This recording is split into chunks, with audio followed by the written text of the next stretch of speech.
Hello नमस्कार मित्रों, आप सभी कैसे हैं। उम्मीद करते हैं आप सभी स्वस्थ एवं तंदुरुस्त होंगे। मैं नीतीश झा आप सभी का बीपीएससी दर्शन के यूट्यूब चैनल पर हार्दिक स्वागत एवं अभिनंदन करते हैं।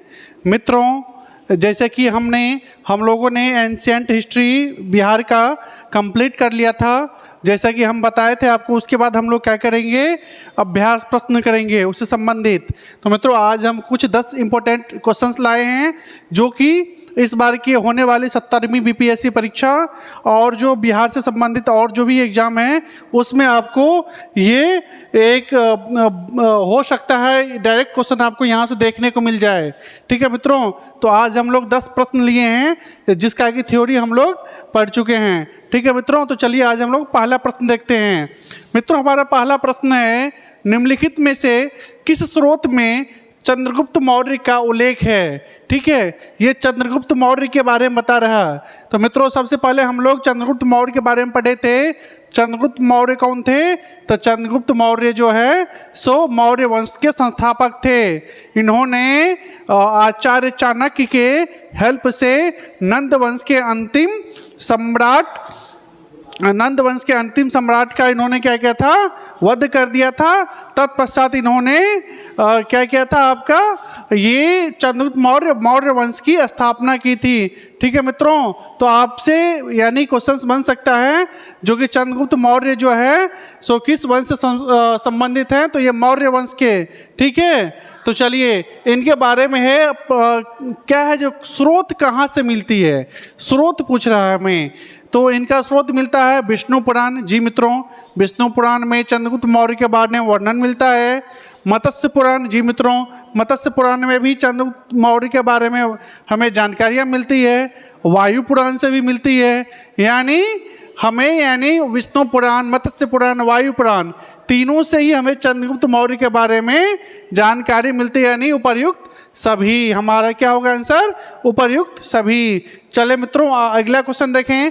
अगला प्रश्न क्या है, बिहार के किस स्थान पर अशोक काल के पॉलिश वाले अखंड स्तंभों की खोज की गई है। किससे बोल रहा है, संबंधित है? तो अशोक से संबंधित है। और क्या बोल रहा है, पॉलिश वाले अखंड स्तंभ। तो बिहार से कहाँ खोजा गया है? मित्रों, हमने आपको बताया था बिहार से लौरिया नंदनगढ़, लौरिया रेराज, रामपुरवा, ठीक है, इत्यादि जगहों से हमें क्या मिली है, तो अशोक का पॉलिश वाले अखंड मिली है। ठीक है, तो यानी ऑप्शन में मेरा है लौरिया रेराज, बिल्कुल सही है। लौरिया नंदनगढ़ बिल्कुल सही है। कुम्हरार ये भी सही है। ठीक है, यानी आंसर हमारा क्या हो जाएगा, उपर्युक्त सभी। ठीक है मित्रों, चलिए अगला क्वेश्चन देखें। हमारा अगला प्रश्न है, मौर्यकालीन गुफाएं बिहार के किस जिला में पाई गई है।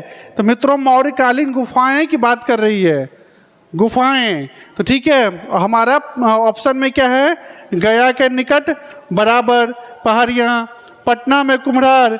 पटना में कुम्हरार से हमने क्या बताया था मित्रों, यहाँ से 80 स्तंभों वाली मिली है लकड़ी की। ठीक है ना, इसकी मौर्यकालीन यानी चंद्रगुप्त के समय काल की मिली है बना हुआ स्तंभ। ठीक है, ये मिली है। फिर पश्चिमी चंपारण के लौरिया नंदनगढ़, यहाँ से भी नहीं। फिर उपर्युक्त सभी, तो ये बिल्कुल नहीं होगा। कहाँ से होगा हमारा आंसर, तो हमारा आंसर होगा गया के निकट बराबर पहाड़ी से। गया के निकट बराबर पहाड़ी से हमें मौर्यकालीन गुफाएं की जानकारी प्राप्त होती है। ठीक है मित्रों, चलिए अगला प्रश्न देखें।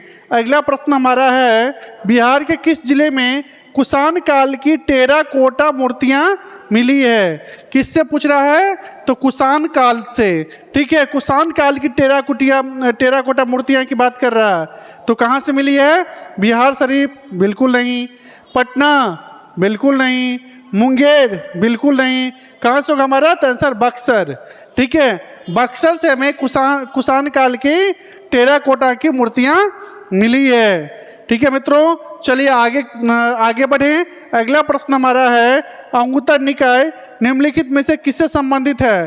तो मित्रों, अंगुत्तर निकाय बौद्ध धर्म से संबंधित है, तो वहीं जैन धर्म से संबंधित है। भगवती सूत्र, जब हम लोग बौद्ध धर्म जैन धर्म पढ़े थे तो हम लोग इस पर डिस्कस किए हुए थे विस्तार पूर्वक। तो अंगुत्तर निकाय किससे संबंधित है, तो अंगुत्तर निकाय संबंधित है बौद्ध धर्म से।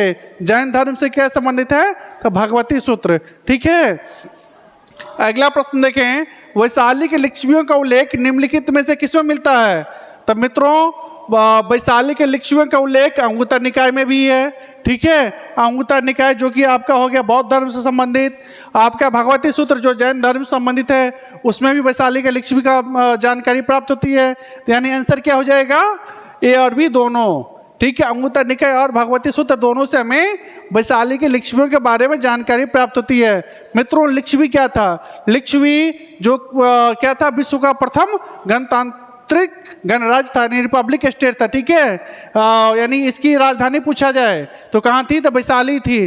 ठीक है मित्रों, चलिए जब हम लोग महाजनपद पढ़े थे तो हम लोगों ने क्या देखा था? बिहार में 3 महाजनपद है। कौन कौन से 3 महाजनपद देखे थे? मगध, वज्जी और अंग। तो उसी में से ये है वज्जी। वज्जी की राजधानी कहाँ थी? तो वैशाली।